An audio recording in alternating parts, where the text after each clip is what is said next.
Hello guys. Wait lang, tranquila, tranquila. Natatawa kasi ako. Gusto nyo ba ng istorya? So ito na nga. Alam nyo ba, may namit ako once lang dito sa Iloilo. Alam mo kung anong nangyari? Ito yung sabi sa akin. Ang layo daw ng itsura ko sa personal compare daw sa TikTok live. What? Stop the car.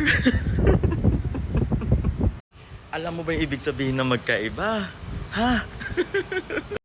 Yung magkaiba is yung filter dito sa camera at yung filter sa totoong buhay. Wait lang, tawang-tawa talaga ako kasi bago ka muna magsabi sa akin na sobrang pangit ko sa personal compare sa TikTok live, sana tinanong mo man lang ako. Tinanong mo muna ako kung malapit ba yung itsura mo sa personal compare sa TikTok live.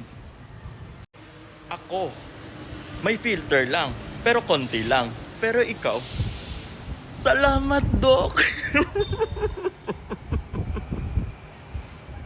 Besh, ang layo!